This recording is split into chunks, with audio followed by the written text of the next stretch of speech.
What was that? That's close enough. I'm warning you. Back off.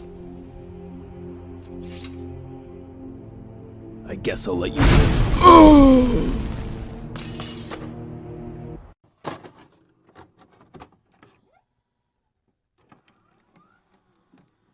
Harley Quinn is a character I've always liked. She's got brains, brawn, a kick-ass give-em-hell attitude with a yandere blend of lovability and devotion that makes her a charming, quirky, funny woman and a delightful character who's sharp as a tack and dangerous as a tiger. Yes, I'd like to ride a Harley, not only because she's a flamboyant, charming, fun character, but because she's an awesome supervillain that's best written, most complex, and most human when she is one. What people fail to understand about Harley Quinn's character is that despite being the Joker's Robin to Batman's Robin, always living in his shadow, being known by some to be that sexy hot bimbo slut who's the Joker's arm candy, or that one-dimensional magnificent Mary Sue, Harley Quinn is not stupid. She's insane, but not stupid as she pretends to be, because in reality, she's a super genius. In most discourses, people like to chat her up as some kind of feminist icon with a bleeding heart that survived an abusive relationship with a chaotic and destructive force of nature, which makes that feminist warrior icon idea give other women a feeling of empowerment about her character. But what if I told you Harley's hyper-imaginative Rika Takanashi Shinobi-like mental state is not only how she rationalizes being with the Joker when she was with him and his screwball antics, but also a defense mechanism so that she wouldn't have to cope with the reality of her situation, and has completely obliterated any hope of returning to any semblance of what life she used to have. Despite having a fractured psyche with a myriad of conflicting personas, her having a doctorate in criminal psychology and at times being more cold-hearted and manipulative than the Joker, amplified by the fact how she relentlessly pushed herself in the past to love order because of her dysfunctional childhood and deadbeat parents, and wanting to understand and learn psychology to better understand herself and why people treated her like shit on a window, and create order in lives of people who are chaotic themselves, giving them a straight line of purpose or better understanding of who they are. It's suffice to say Harley Quinzel became Harley Quinn not because she fell in love with the Joker. She became what she is because she fell in love with the ideology the Joker represents as unmoored, unparalleled freedom, without the demented nihilism, mirth, and murder his character brings. And even though Harley's actions ignite chaos, she's compassionate and loyal towards the people who she loves and cares about, bringing forth some sort of ulterior motive that bears fruit yet simultaneously interpreted in all the wrong ways. With a majority of her time, her character seeking a sense of identity but doesn't know how to, and meanders on frivolous distractions as a means of entertainment until she runs out of gas, thereby making her a relatable character with very human problems and questions people generally ask and ponder upon. But Harley simply has a nauseating and extreme and sometimes violent way of conveying those ideas of peculiarity, not conforming to social norms, while trying to figure out who she is and her role in the role, craving purpose instead of being characterized as a fembot, whose obsessions can't be used to have a eureka moment, that those kind of material desires can give her the answer she's looking for, and has to look inward to discover her true metaphorical self. Because Harley Quinn is a very capable and intellectual character, but her problem is that she has a knack to clinging onto things or people to create some sense of self in her, which takes the form of the character's Joker, to Poison Ivy, to Batman, to any random character she sets her sights on, from Jimmy Olsen, and Power Girl, because she's a character of poetic passion who only feels truly free when she's allowed to be and do absolutely anything and whatever the fuck she wants, instead of looking for answers about life from other people. From a personal point of view, again, Harley Quinn is a supervillain. She is a confused and emotionally carpet-bombed human being that couldn't hit a lake if she was standing underneath it, who's been beaten down by the world like everyone else has and feels useless but finds a way to keep pushing forward because she has a hard time walking away from a fight. Modern day Harley Quinn, as she is depicted by Margot Robbie and whatever DC Comics has been turning out this past decade, is utter rubbish, to the point that not only are the stories unreadable, but the illustrations hurt my eyes in a way that makes it unenjoyable to read, because the character is more like a worse Deadpool than anything else. Again, Harley Quinn is not Deadpool, and unfortunately, because of movies like Suicide Squad, Birds of Prey, and the vast majority of Harley Quinn solo comics released from 2010 to 2020, this notion of silly, lol, it's so random, cutesy pie Harley Quinn, Mary Sue, Atron, is not only an extreme detriment of character regression, but again, nauseating to read and watch. And reading and watching it is not only the problem, it's just so annoying, because creators fail to understand the character and write her as if she was a one-dimensional character with no real objective than being a PCP-crazed Barbie doll.